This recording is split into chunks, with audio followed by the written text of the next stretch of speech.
Hey, what's up, Roxstars? It's Rox, and I am coming to you today with a review for Real Housewives of Atlanta, Season 9, Episode 18. So, I'm ready for the show to be over. How many episodes are there left? I heard 3, I heard 2. I'm done. I'm over it.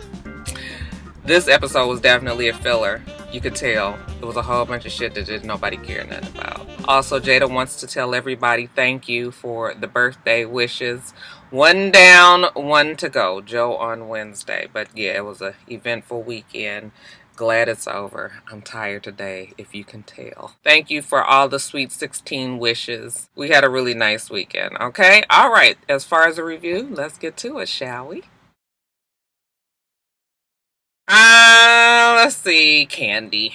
She goes to see the old lady gang. Not the restaurant, but her actual aunties and mama. They ask her where Todd is. She says that Todd is still at the restaurant. It's finally starting to look the way we want it to.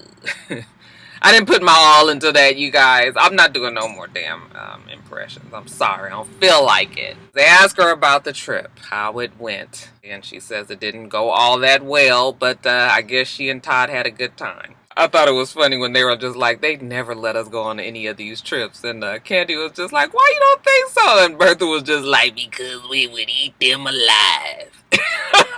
I know I said I wasn't doing no more impressions, but we gotta do Aunt Bertha, right? More concerned about whether or not Phaedra is divorced. I don't know why Joyce is so bothered by it. Candy says that, Phaedra doesn't really talk much about it, but Portia told them that the divorce was final, even though Phaedra had never mentioned that it was, so...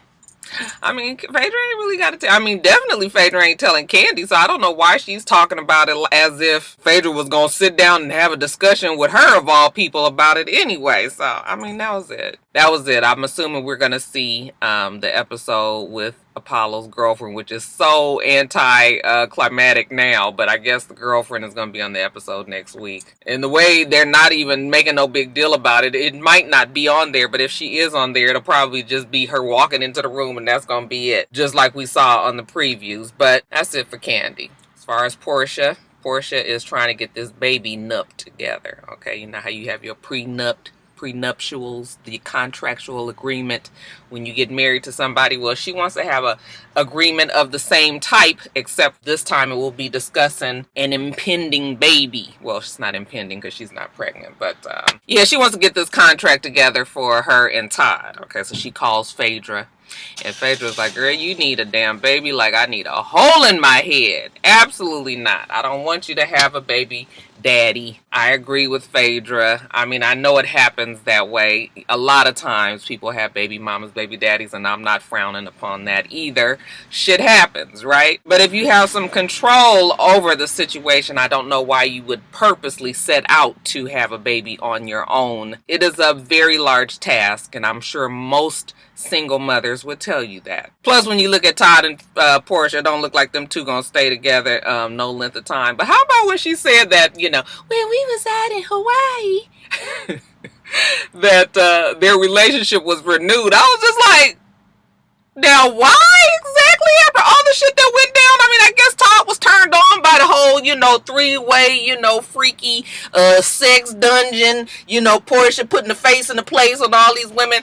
I guess, we all got our things that turn us on. But, yeah, I still don't really see it lasting. But, whatever. She wants to protect herself. Phaedra says, send the damn contract over and I'll look it over. So I guess she looks it over for her. Now Portia wants to give the contract to Todd for him to read it over. Okay, so he comes over. Look like Todd ain't got shit on the brain but getting into them draws. Okay, he all over her, She's like, wait a minute, I want you to see something. And she whips out this 6-page contract that looks actually quite extensive, okay, about what you gonna do and what I'm gonna do and what you not gonna do and what I'm not gonna do. When Todd reads through it, he was just like, this ain't no damn contract. This is fucking extortion. I'm assuming that it probably benefits her a little bit more than it would benefit him. She was just like, I told you could redline it. He was like, I already redlined it. I already looked through it. I am not fixing to do all of this shit. I don't know exactly who you think this is, what you think we are, how we gonna go down with this, but yeah, you got me fucked up. This is not how I roll. So it don't look like Todd is going to be for it. I didn't think Todd was going to be for it anyway. I still am not quite sure if Todd is ready to make this commitment, even though he says that he's the one that's making the most changes by him moving down here to Georgia. Why are you moving to Georgia? She didn't make it seem like she wanted him to come, you know, and then he hurried up and quit his job like he said if he wasn't fired instead. You know, like, what are you coming down here for? Nothing is really established between the two of them, so that's why I'm just like... whatever, you guys. Who knows if that's... I mean, she says that that's her best friend. Who else is Phaedra helping with the legalities? Your boy Johnny, okay? If you guys don't remember Johnny, Johnny is the one that is threatening to sue Candy Coated Entertainment because y'all remember the confrontation that they had a couple of months ago when he said that Candy fired him he said that Don Juan fired him unjustly and that he felt like he needed to talk to Candy about it. And Candy was just like, I hire motherfuckers to do that shit for me. I don't need to talk to you. But I guess Johnny got a little bit more to talk about today. So Phaedra goes and sits down with him at the lawyer's office, and I was just like, you know, Phaedra says that it's her oath that she signed to, that she makes sure that she puts these people in the correct hands. If she can't help them as a lawyer, that she has to refer them, which is fine. You can do that. But the fact that she's sitting down with him and kind of listening to the story on camera, obviously it looks very shady, as if she is also trying to get back at Candy. Johnny is telling the lawyer he had the original idea for the Old Lady Gang restaurant, that he had spoken to Candy about it, and that she had agreed to be a silent partner. There was a mock-up, or not a mock-up, but a business plan that was written, but there was no agreement that was written and signed upon. It was just a verbal agreement. Then he goes on to say that even A Mother's Love, the play, was his idea as well. She stole that too. I was like, well, damn, Candy. Girl, let Johnny tell you ain't doing shit over there but getting off on his ideas. I said, okay, Johnny. I mean, really, how is he going to be able to prove it if he doesn't have anything written? Because I guess we'll see what happens with that. I don't really see, you know, because even after it was done, you know, and he left out of the room, Phaedra asked the lawyer, did he have a case? And, you know, the lawyer was just like, well, we'll see. I was like, we'll see is the Ruby Jewel version of, nah, you ain't getting shit, okay? My mom, you know, she always wanted to break it to me real soft, you know, we'll see meant, no. But hey, stranger things have happened, right? So I guess we'll see if he's able to be successful in suing Candy Coated Entertainment. Now, this fashion show. Cynthia said that her launch for her cargo line was huge in LA, and the sales have been blowing off the shelves, okay? So she is really excited about it. Now it's time for her to bring it on back to the East Coast, over here to Atlanta, down south, and show the folks down this way what she talking about, okay? So her and her and her partner are having a fashion show here. We already know that Noelle is her brand ambassador, you know, her face of the cargo line, but she is also having other models that's going to be walking in the fashion show, obviously, and she has decided to give that no personality having Cairo a job. I'm sorry, you guys. I just was looking at him and I was just like, that boy, you know what? The elevator, it ain't going all the way up, child. I don't know if he just smoked his fucking life away. People want to say that he might be shy there. It's not shy, because he actually looks like, if the motherfucker wasn't so goddamn high, maybe, that he actually has some confidence about himself when you listen to him talk. So it's just sort of like, he just sort of just like, bleh. They have him do a sample walk and just to see what he got. All right, and he get up there just like, you know, the 3 p.m., you know, Deaconess sponsored fashion show at the church. He got out there, he just stand. Okay, he looked down, you know, he's, oh, wait a minute, let me do it again. I said, child. Too many people that told him that he looked like a model, but he ain't quite got the model-like ways. He still needs some work. That's all I'm going to say. His momager, the monster, Sheree, she's still trying to figure out getting compensation. Bitch, didn't we tell you no? That did not change since the last conversation that we had. He is not getting compensation. He going to get a bag, and not even all of them are getting a bag. I have a feeling they just giving him a bag just so that they can shut Sheree up. She was just like, I don't care what the other people getting. I'm just worried about mine. How about your boy don't get nothing, including not the job, and he can go smoke his fucking life away with his high-ass daddy, because that's what all they seem to do. That's what they got in common, shit. You know, Cynthia's just like, oh yeah, she's going to be a headache. But, yeah, he's signed on. He's going to be in the fashion show. Now, later on, Phaedra comes over to Cynthia's house, which was a strange pairing. You never really see these two in scenes together ever since they had their little argument about Apollo and all of that. So it was odd seeing them there, but I guess because they are both going through divorces, that side note, Phaedra is still married as of a few days ago, according to the blogs, and Cynthia just filed for divorce like last week, according to the blogs. So, you know, there's some bullshit on this show for sure. I don't know why it's so extensive, why it takes so long, what exactly is going on. Well, in Phaedra's case, they're saying that Apollo is holding up the divorce. He's not, you know, cooperating. He's not signing whatever paperwork and all that. But in Cynthia and Peter's case, I was almost wondering if, you know, she just filed because, you know, they was really trying to see if they was going to be able to stay together or whatever. And I'm still not sold on them two being broken up. I know he's there and she's here, but still. But that's neither here nor there, right? We talking about the show. On the show, she's supposedly divorced and Phaedra is supposedly divorced. And how do we know that? Well, Cynthia tells her, well, Portia told me. And, you know, Phaedra looked taken aback like, oh, Portia says a lot of things, doesn't she, with her big fucking mouth. She tells Cynthia, yeah, it is finalized. I am divorced now. No, you're not. Whatever. They commiserate on the fact that, you know, they've gone through it. And you know what? Who even cares? Who cares? I don't care any even more. I don't care. Let's talk about that fucking shirt that damn Phaedra had on. I said, bitch. Now, what you not gonna do is get up here with this goddamn bodysuit on with all your fat meat just, you know, just coming out the sides. Like, that is such a bad look. It ain't never been cute. When people have their damn thongs on, it's happened to me. And you can see them coming all the way up and it's holding on to that fat meat on the side. And then you can see your whole skin and then your jeans. That is not cute. It ain't cute when you do it on purpose with a shirt either. And if you gonna do shit like that, you have got to have a little teeny eeny weeny waist. Ain't nothing little teeny weeny on Phaedra. Not in the middle section anyway. Phaedra not fat, but that outfit, I was just like, girl, you must want somebody to talk about you today. Okay, I said, no, just as shoved up in that shit as she want to be. But other than that, their conversation goes well. They talked about having another revival or something at Cynthia. Were they serious about that? Like going out there into the Lake Bailey Lake or whatever the fuck it is. Like it's the, you know, lakes of Minnetonka.